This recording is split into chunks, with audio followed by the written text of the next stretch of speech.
어느 아빠가 쓴 글이에요. 어린 아이의 아빠예요. 집을 나서자마자 내 손을 꽉 잡은 아이가 아파트 단지 입구 쪽으로 부지런히 발걸음을 옮겼다. 그 방향 그대로 가면 편의점이다. 아이의 의중을 파악하고 편의점에 들려서 음료수와 아이스크림 하나씩 구입했다. 음료수를 먼저 가방에 넣고 아이스크림을 포장을 벗겨서 아이에게 건넸다. 그러자 아이가 묻는다. 아빠는 안 먹어? 응, 아빠는 괜찮아. 네가 먹는 것만 봐도 배불러. 아이스크림을 입에 가져가던 아이는 내 말을 듣더니 아이스크림을 내 쪽으로 쑥 내밀며 말했다. 그래도 아빠 한 입 먹어. 나도 아빠가 먹는 거 보면 배불러. 아빠는 괜찮은데. 한사코 손사래를 쳐도 계속 아이스크림을 들고 버티는 아이 때문에 한 입을 베어 물 수밖에 없었다. 아이스크림을 오물거리다가 삼키는데 그런 내 모습을 보던 아이가 그제야 자기도 아이스크림을 먹기 시작했다. 문득 장난기가 솟아서 아이의 귓가에 조용히 속삭였다. 너 아빠가 먹는 것만 봐도 배부르다며? 그럼 넌 이제 배부를 텐데 아이스크림 왜 또 먹고 있는 거야? 머쓱한 표정 지을 거라고 생각했는데 이건 웬걸 아이는 아이스크림이 번들거리는 입술을 열어 담담하게 대답했다. 아빠도 배부르다면서 한 입 먹었잖아. 나도 배부르지만 아이스크림 한 개 정도는 혼자 다 먹을 수 있어. 아이와 아빠의 아주 다정한 장면 아닙니까? 사랑하는 사이, 특히 이 부모와 아이, 자식 사이에는 네가 먹는 것만 봐도 내가 배부르다. 이 말이 낯설지가 않죠. 오늘 본문의 예수님의 모습도 마찬가지인 것 같아요. 예수님이 지금 사마리아 땅에 가셨죠. 사마리아가 어느 땅입니까? 유대인들이 그렇게 끔찍하게 여기는 저주의 땅이죠. 그 누구도 그 사회에서, 특히 사마리아 땅에서 상종하기 싫은 한 여인, 거기에 가서 그 5번이나 남편이 바뀐 여인과 예수님이 대화를 나누십니다. 그리고 대화가 끝나고 제자들이 도착하죠. 그리고 말합니다. 라비여, 잡수옵소서. 양식을 우리가 구해왔습니다. 그러자 예수님의 답이 32절에서 34절의 말씀이에요. 이르시되 내게는 너희가 알지 못하는 먹을 양식이 있느니라. 제자들이 서로 말하되 누가 잡수실 것을 갖다 드렸는가 하니 예수께서 이르시되 나의 양식은 나를 보내신 이의 뜻을 행하며 그의 일을 온전히 이루는 이것이니라. 여기서 예수님께 양식은 무엇일까요? 분명히 먹을 것을 구하려고 제자들이 간 거 아닙니까? 그런데 예수님은 난 다른 양식이 있다라고 말씀하세요. 바로 예수님에게 양식은 다른 게 아닙니다. 바로 이 여인이 예수님을 만나고 감사와 기쁨의 마음이 생기고 그러면서 물동이를 다 내버려 두고 마을 사람에게로 막 달려가는 그 여인의 뒷모습을 보시면서 예수님은 먹지 않아도 배부르시다라는 거예요. 맞습니다. 하나님의 마음이 가장 행복하고 뿌듯할 때가 언제일까? 우리가 회복되고 달라지고 치유돼서 이제 세상 가운데 다르게 살아갈 수 있는 용기를 내고 그렇게 살아가는 그 모습을 보면서 하나님은 배부르시다라는 거예요. 생각해 보세요. 이 여인이 얼마나 어려운 세월을 살았습니까? 우리가 익히 알고 있는 내용이지만 그 사마리아 동네에서 왕따가 돼서 아무도 상종 안 해주니까 낮 12시 햇볕이 장렬하는 그 무더위 가운데 혼자 그 물동이를 낑낑거리면서 다니던 여인 아닙니까? 동네에서 완전히 외톨이요. 누구도 그 여자와 상종 안 해주는 그런 삶을 살았던 여인 아니에요?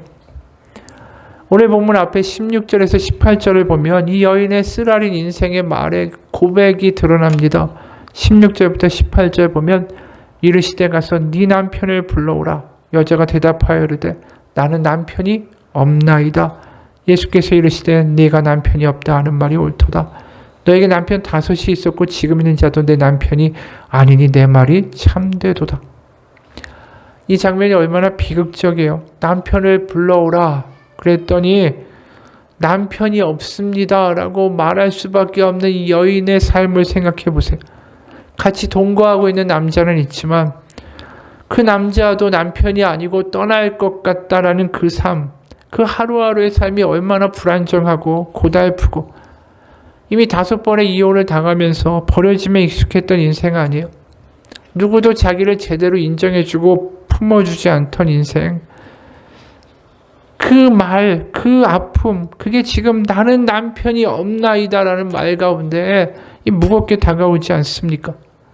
근데 이런 대화를 하던 이 여인이 28절, 29절에 이렇게 달라지고 있다라는 거죠. 오늘 본문에 여자가 물동이를 버려두고 동네로 들어가서 사람들에게 이르되 내가 행한 모든 일을 내게 말한 사람을 와서 보라. 이는 그리스도가 아니냐 하니.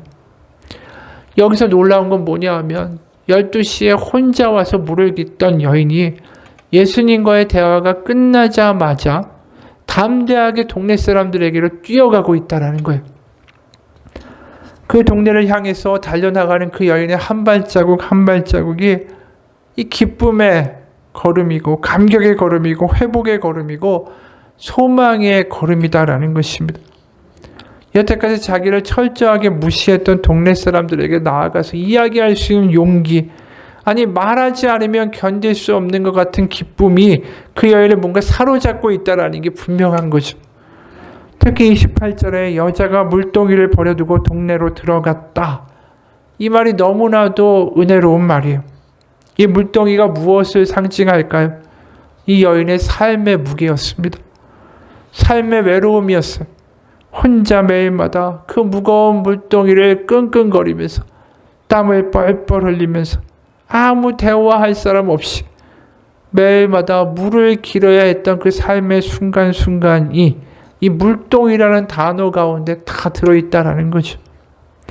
그 수치와 신음과 한숨의 물동이를 뒤로 하고 이제 당당하게 동네 사람들한테 가서 말하고 있는 게 바로 이게 치유고 이게 회복이다라는 것입니다. 그 동네로 달려가는 그 여인의 뒷모습을 보면서 예수님 마음 가운데 어찌 감격이 없을까요? 그 모습을 보는 것만으로도 예수님이 나는 배부르다라고 말씀하실 만하지 않는가라는 거예요. 그러니까 제자들이 라삐여 잡수옵소서 그랬더니 나에게 양식이 이미 있다. 그러면서 35절 36절에 이런 말씀도 하시죠. 너는 넉 달이 지나야 추수할 때가 이르겠다 하지 아니하느냐. 그러나 나는 너에게 이르노니 너희 눈을 들어 밭을 보라. 희어져 추수하게 되었도다. 거두는 자가 이미 싹도 받고 영생에 이르는 열매를 모으나니 이는 뿌리는 자와 거두는 자가 함께 즐거워하게 하려 함이라. 지금 예수님이 보고 계신 게 뭐냐면 여인이 이제 기쁨의 마음으로 동네를 향해서 달려나가죠. 그러면서 이 여인의 증언을 통해서 사마리아 사람들이 그 마을에 있는 사람들 모두가 예수님께 자신에게 나오는 모습을 보기만 해도 너무 기쁘고 감격이신 거죠. 그래서 36절에 뿌리는 자와 거두는 자가 함께 즐거워한다라고 말씀하시는 것입니다. 이게 뿌리는 자와 거두는 자가 뭘까요? 바로 이 여인과 예수님을 가리키는 거예요. 이 여인이 마을에 나가서 와보라 내가 그리스도를 만났다. 그렇게 말할 때 그 여인의 얼굴이 얼마나 기뻤을까 한번 상상해 보십시오. 동네 사람들은 그 여인을 보면서 이 여자가 미친 게 아닌가. 맨날 자신들의 눈을 피해서 저 구석으로 어두운 데로만 다니던 그 여인이 어느 날 백주 대낮에 달려와서 너무 기쁜 얼굴로 와서 보라라고 이야기할 때 동네 사람들이 다 놀랐을 거예요. 어떻게 저렇게 달라질 수가 있을까? 여러분 이게 복음의 능력이라는 것입니다. 복음을 경험하면 이전과 다르게 살 수밖에 없다라는 것이죠. 더 이상 과거의 수치와 고통과 과거의 눈물이 그 사람을 잡아놓을 수가 없습니다. 왜 그럴까요? 이 사마리아 여인 누굽니까? 이미 이야기한 것처럼 당시의 사회 구조가 피라미드 모양 아닙니까? 그러면 그 맨 밑에 하단에 속한 사람이 이 여인인 거죠. 유대인들이 좀 위에 있었다면 유대인들이 한심하게 여기던 사마리아인들이 그 다음에 있고 그 사마리아 사회 가운데 가장 한심하고 수치스러운 존재가 이 여인인데 이 여인이 바로 나 같은 사람에게 메시아가 와서 만나줬다, 나하고 대화해줬다라는 그 사건 하나만으로 여인이 알게 된 건 뭡니까?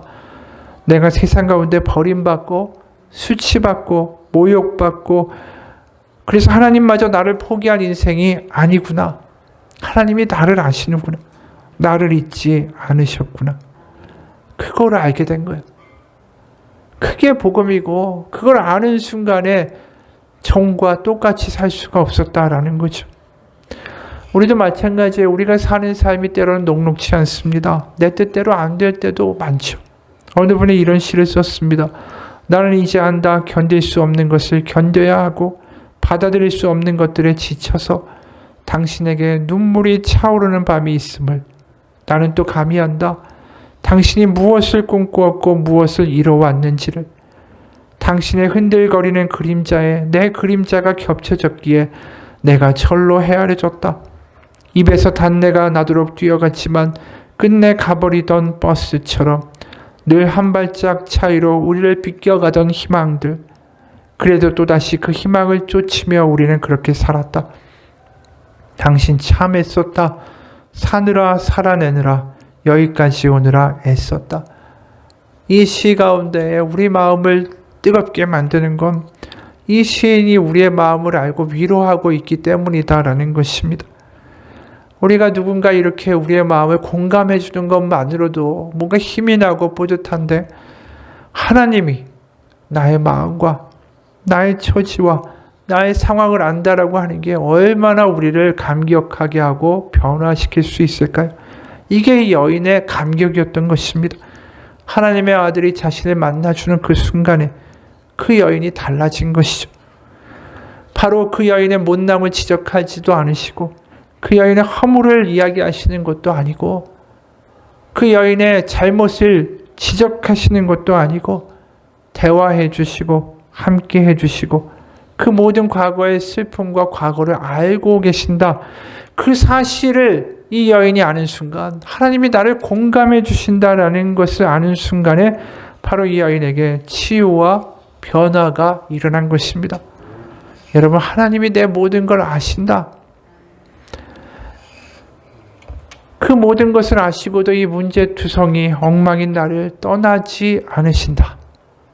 그게 얼마나 큰 위안이고 복음인지 모릅니다.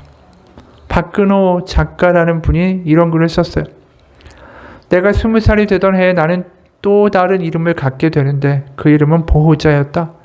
아버지와 단둘이 살고 있던 나는 아버지가 아프기 시작하면서 자연스럽게 보호자라고 불리게 되었다.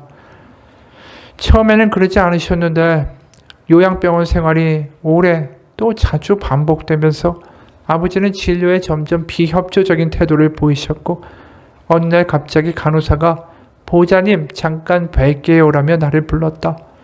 그분을 따라가니 주사는 맞으셔야죠 라는 말에 아버지가 너무나도 자주 싫어 저리 가라고 한다는 것이었다. 그러면서 병원에서 나에게 전화가 오거나 간호사들이 나에게 하소연하는 일들이 점점 잦아졌다. 내내 정말 죄송합니다. 그럴 때마다 나는 아버지에게 큰 소리를 내곤 했다. 왜 그러세요? 그만 좀 하세요 좀. 아버지가 그나마 무서워하던 건 나였기 때문에 한껏 풀이 죽은 채로 계시다가 조용히 이유를 말씀하셨다. 나 주사 맞는 게 너무 힘들어. 그 이유를 들어보면 아버지 나름의 사정이 있는 건 맞았지만 나는 항상 이렇게 말했다. 아버지 이해는 하는데 그러면 안 되지. 그래도 빨리 나으려면. 그러다가 도저히 아버지가 감당이 되지 않는 날이면 친구에게 하소연하기도 했다. 친구의 바로 너희 아버지도 참 너도 힘들겠다. 이런 맞장구를 들으면서 아버지가 저번에 또 이런 일까지 벌였어라고 고개를 절레절레 저으면서 친구와 그렇게 말을 했었다.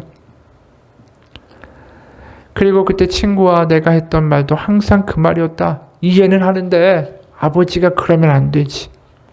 그런데 아버지가 돌아가신 지금에서야 생각이 드는 거지만 나는 과연 아버지를 이해했던 게 맞던 걸까?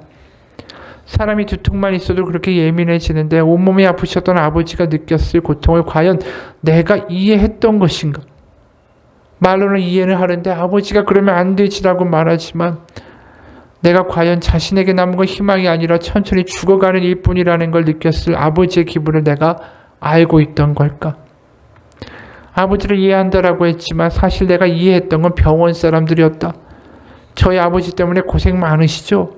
바쁜 와중에 마음의 치료까지 바라는 건 환자의 욕심일지도 모른다라는 생각 때문에 가만히 보면 아버지보다 병원 사람들 더 이해하기에 바빴다.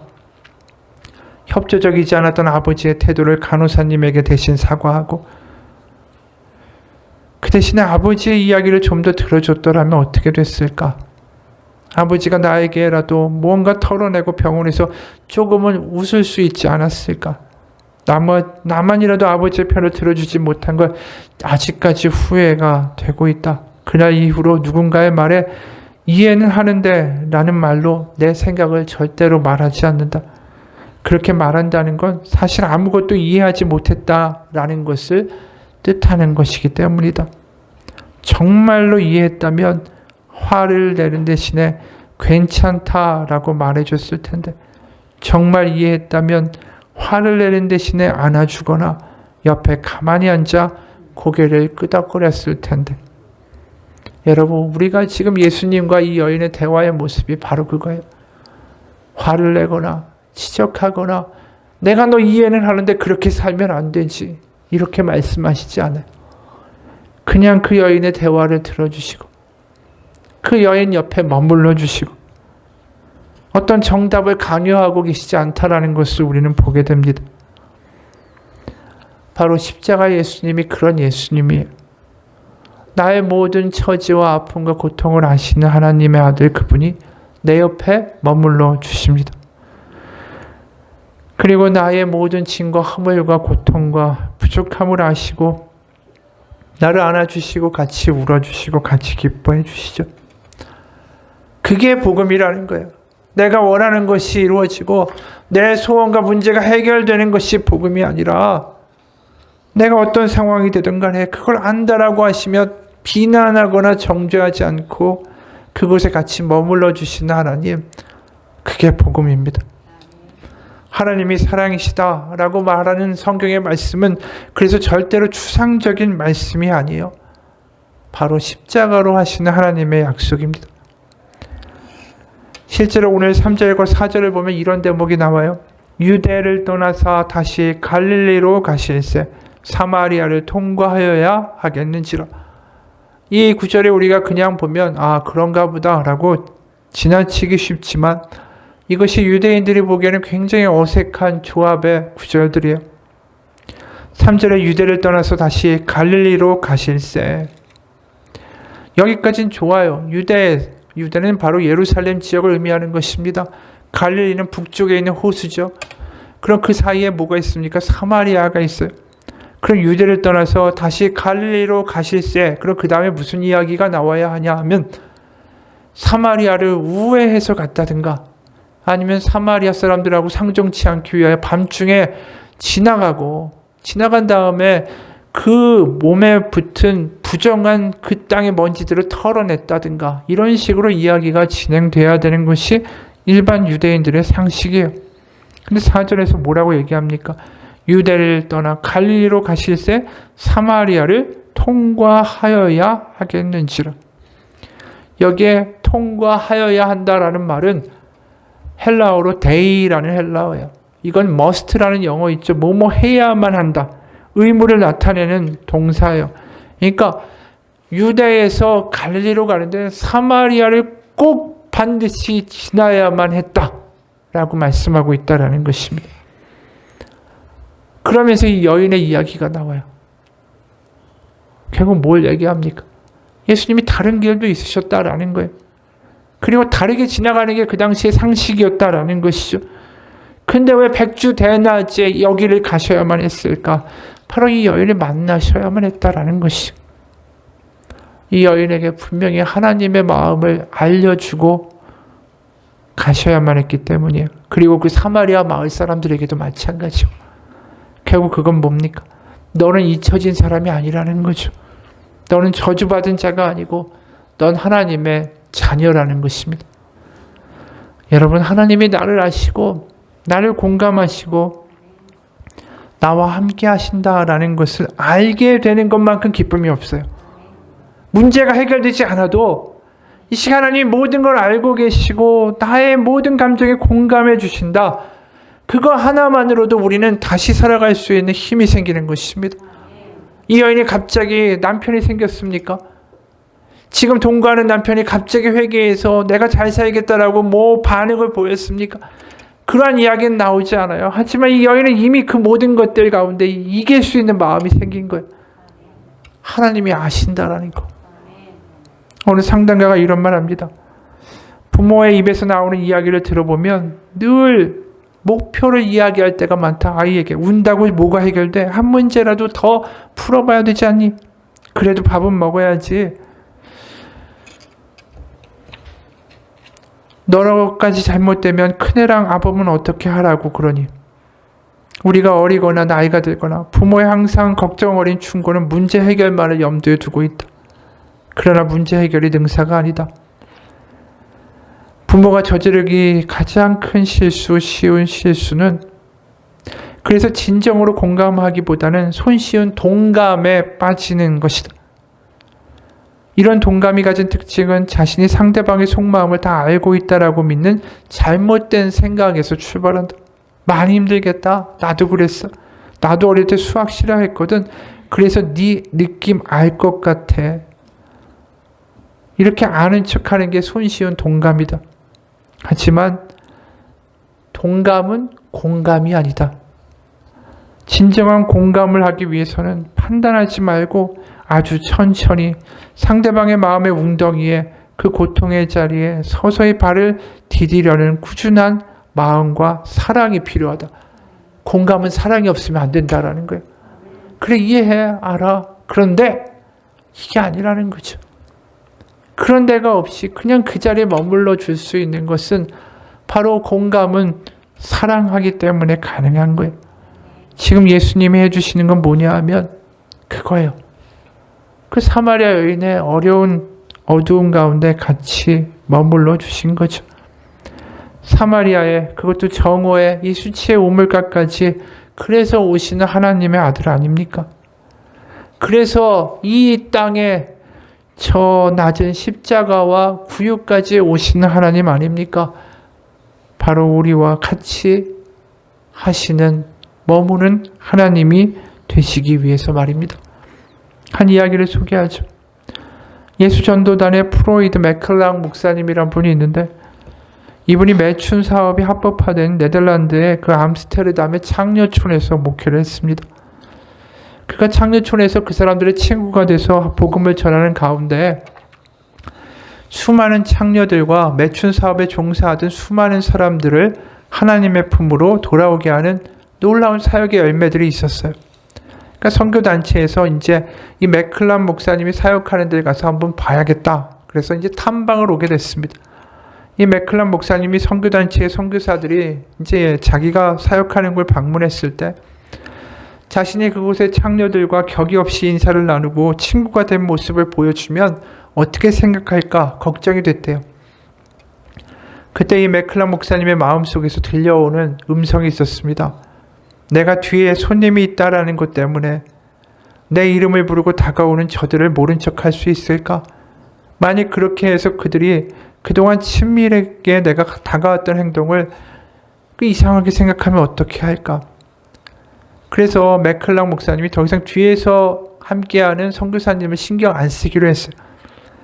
그래서 이들이 방문하는 날 날씨가 때마침 너무 좋아서 창녀들이 다 길바닥에 나와 있었대요.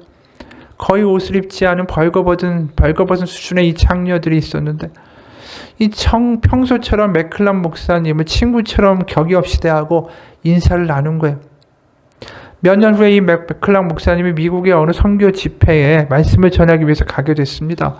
그때 암스테르담을 방문했던 선교사 한 사람이 그 집회에 찾아왔어요. 그래서 이 목사님이 그때 그 선교사님들이 어떻게 생각했을까 궁금했던 거죠. 그런데 맥클랑 목사님을 찾아온 그 선교사님이 눈물을 흘리면서 이 목사님에게 고백을 하더라는 거예요. 그때 당신이 우리를 창녀촌으로 데리고 다닐 때 내 눈에는 그저 창녀들만이 보였습니다. 그리고 포주들, 마약 중독자들만 보였죠. 그런데 당신이 집으로 가는 길에 당신의 이웃에 살던 그들에게 당신이 그들의 이름을 부르면서 인사할 때 나는 아직도 그들의 이름을 기억합니다. 그때 그 창녀들의 이름은 소냐와 엘소였죠. 그때 그들의 이름을 부를 때 그들은 창녀가 아니라 나에게 사람으로 보이기 시작했습니다. 비로소 내 눈에 그들이 창녀가 아니라 사람으로 보였었고 그때의 경험은 나에게 엄청난 충격이었습니다. 그들이 비로소 창녀가 아니라 죄인이 아니라 사람으로 보여진 그 사건이 이후에 나의 삶에 엄청난 변화를 가져다 줬습니다. 맞습니다. 예수님이 우리를 공감하시고 우리의 이름을 아시고 우리의 상처와 우리의 아픔 가운데 참여하심으로 복음의 능력을, 치유의 능력을 지금도 우리 가운데 경험케 하기를 원하십니다. 주님을 만나고 변화가 안 된다. 그건 이런 주님을 못 만나서 그래요. 저 멀리 있는 하나님, 무서운 하나님, 내가 소원을 이야기하면 소원을 들어주는 하나님 정도로만 하나님을 알기 때문에 우리가 변화되지 않는 것입니다. 우리가 함께하는 하나님, 우리의 슬픔과 고통 가운데 함께하신 하나님만이 우리를 변화시킬 수 있다라는 거예요. 그러한 공감만이 우리를 다른 사람이 되게 할 수 있어요. 어느 분이 이런 글을 썼어요. 윤서는 유독 사랑받은 티가 많이 나는 아이였다. 선생님들은 부모님한테 어떻게 윤서를 키우는지를 물어봤다. 윤서 어머니, 윤서랑 어떻게 놀아주세요? 윤서가 말 너무 이쁘게 해요. 하루 종일 윤서랑 붙어 계신가 보다. 윤서에게 사랑을 참 많이 주셨나 봐요. 아니에요. 제가 맞벌이라 시간이 없어서. 근데 내가 느낀 건 아이에게 정말 필요했던 건 엄마의 말이라는 걸 깨달았다. 그때 그 말 3가지가 이거였다. 첫 번째, 힘들었겠다. 아이는 고통이 있다라는 것, 자신에게 아픔이 있다라는 것을 알아주기만 해도 그것이 아이에게는 너무나도 다른 의미가 된다. 아이가 힘들다라는 것을 알아줌으로 아이는 치유가 되기 시작한다. 두 번째, 좋은 뜻이 있었구나. 아이에게 좋은 변화를 불러일으키는 가장 좋은 방법 중에 하나가 바로 이 긍정적인 의도를 찾아주는 것이었다. 아이에게 긍정적인 의도를 찾아주자 아이는 긍정적으로 변화되기 시작했다. 세 번째, 어떻게 하면 좋을까? 아이에게 늘 물어봤다. 그 순간부터 아이는 생각하기 시작했다. 이게 말 3마디잖아요. 근데 아이를 바꿨다라고 하죠. 근데 우리가 봐도 우리도 마찬가지 아니에요? 그래, 좋은 뜻이 있었나 보지. 그래, 많이 힘들었겠어. 그래, 어떻게 하면 좋을까? 우리 주변에 이렇게 물어봐 주는 사람이 있기는 있습니까? 사실 어른이 된 우리 가운데 더 없는지도 몰라요. 오히려 회사나 직장이나 주변 가운데 왜 그렇게 했냐라고 그러고 남편과 아내 사이에도 지적질하기가 더 바쁘고 힘들었겠다라는 말보다는 나도 힘들어. 근데 왜 이렇게 해? 서로 따지고 싸우는 일들이 더 많은 거 아닌가요? 좋은 뜻이 있었구나라는 말 대신에 무슨 생각을 가지고 사는 거야 라고 지적하는 게 우리의 모습 아닌가 싶어요. 아이뿐이 아닙니다. 우리도 공감이 필요한 거예요. 우리가 힘들고 지치고 세상에서 점점 시들어가는 이유는 나의 모든 걸 알아주는 뭔가 공감의 시간, 공감의 품을 우리가 잃어버리고 있기 때문입니다. 누구나 그런 품을 목말라 하는 목마름이 있습니다. 그래서 실제로 오늘 본문에서 읽지 않았지만 예수님의 대화 가운데 10절의 말씀이 나올 수밖에 없는 거죠. 예수께서 대답하여 이르시되 네가 만일 하나님의 선물과 또 내게 물 달라 하는 이가 누구인 줄 알았다라면 내가 그에게 구하였을 것이고 그가 생수를 내게 주었을 것이다. 예수님이 이 여인과 대화하시면서 하신 이야기의 첫 말씀이 뭐예요? 내가 생수를 너에게 주었을 것이다. 그리고 하나님의 선물을 주었을 것이다. 이 여인에게 정말 자신을 인정받고 뭔가 쉴 수 있는 품이 필요하다라는 그 목마름이 있다라는 걸 예수님이 너무 잘 아신 거죠. 사랑받지 못하고 인정거리지 못하며 허덕거리면서 괜찮은 척하고 살아가던 그 삶의 모습을 예수님이 바로 보고 계셨다라는 거예요. 바로 그 여인의 인생을 바꿀 수 있는 길이 바로 하나님의 일방적인 은혜고 하나님의 따뜻한 품밖에 없다라는 걸 알고 계시다라는 것이죠. 이 여인에게 칭찬받을 어떠한 근거도 없습니다. 하지만 하나님이 그 여인에게 주고 싶어 하시는 건 이거예요. 이리 와서 나에게서 쉬라는 거죠. 내가 너를 알고 있고 내가 널 그대로 받아들여 준다라는 것입니다. 그게 하나님의 선물이라는 거예요. 우리가 어떤 자격이 있고 능력이 되고 행위가 뛰어나서 뭔가를 쟁취해야 되는 게 아니라 우리가 못나도 부족해도 하나님은 우리를 그대로 품어주시는 그 선물을 주신다. 그게 복음이라는 것입니다. 맥스 루케이더 목사님이 이런 말을 해요. 우리는 구원이라는 공짜 선물을 앞에 두고 이리저리 확인하거나 값을 지불하고자 한다. 그냥 감사합니다. 그리고 기뻐하고 인사하며 받으면 그만이 선물인데 말이다. 아이러니하지만 은혜로 받기만큼 어려운 일도 드물다. 왜냐하면 우리 안에 무언가가 하나님의 공짜 선물을 고지고대로 받아들이지 못하게 만든다. 선물 받을 자격을 갖추기 위해서 뭔가 법을 만들고 체계를 만들고 행위를 만들어내고 싶은 이상한 충동이 우리를 감싼다.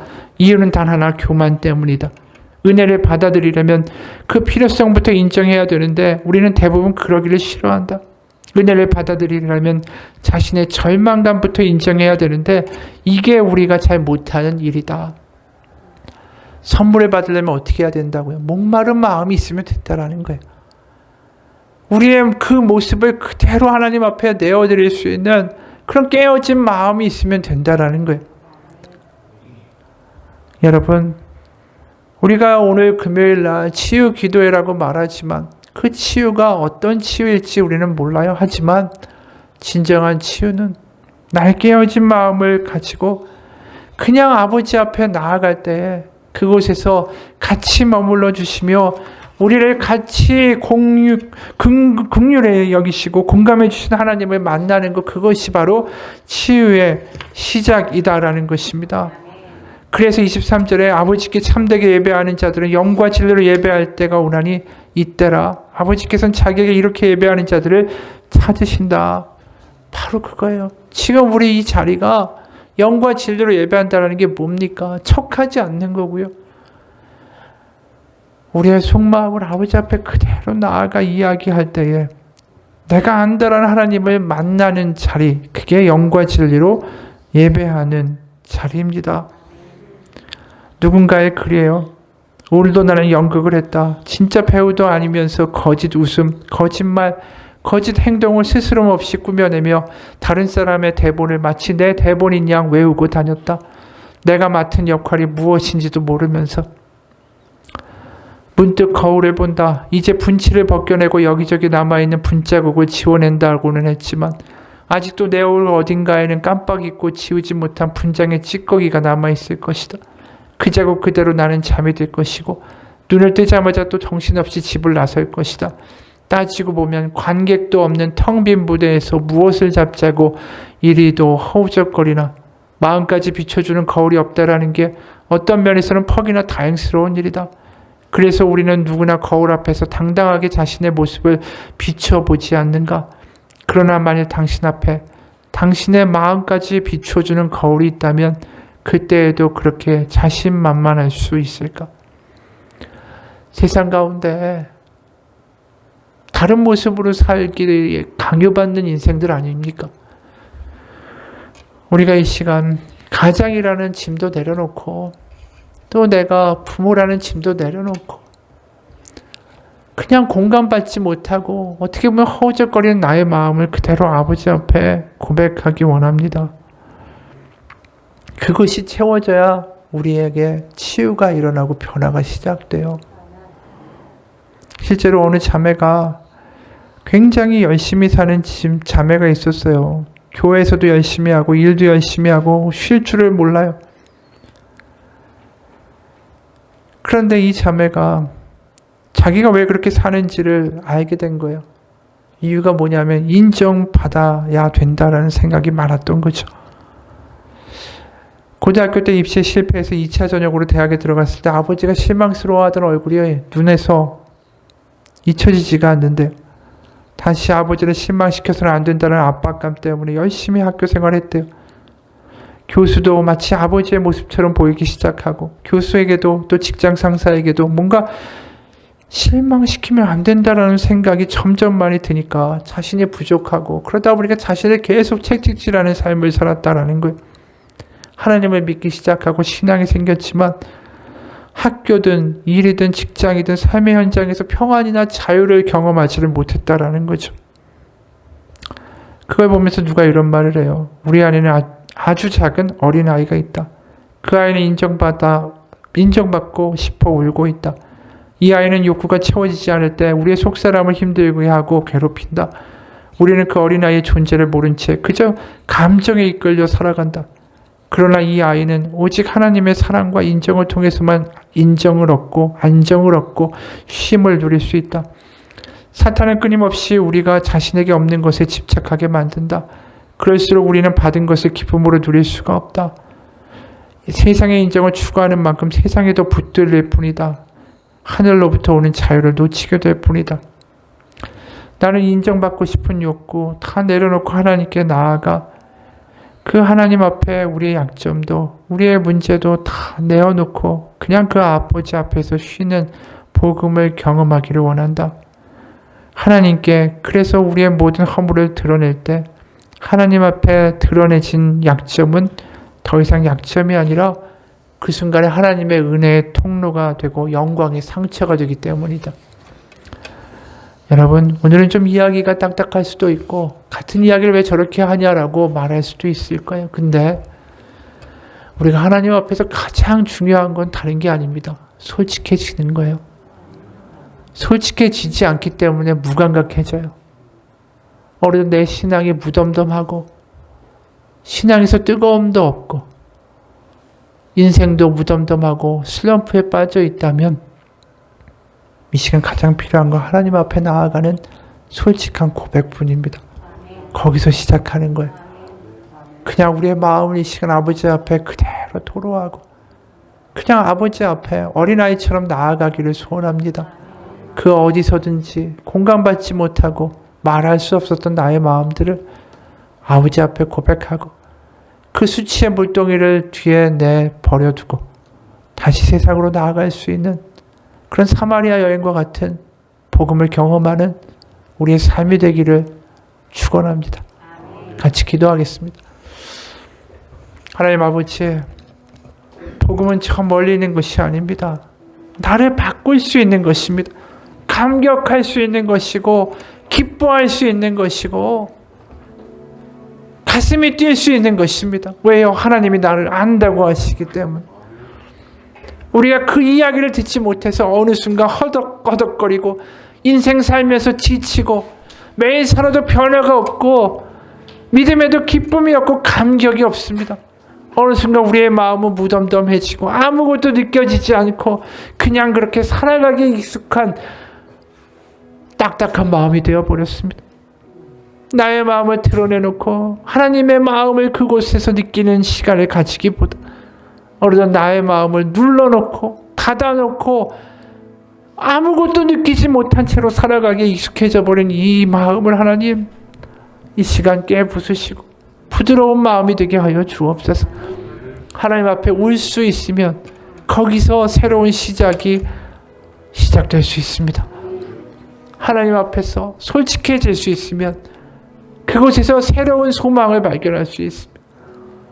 하나님 앞에서 솔직하게 그동안 어느덧 저 마음 깊숙이 묻어두었던 모든 마음의 이야기들을 마치 어린아이처럼 이 시간 아버지 앞에 그대로 고백할 수 있는 하나님의 시간이 되게 하여 주옵소서. 예수님 이름 받들어 기도합니다.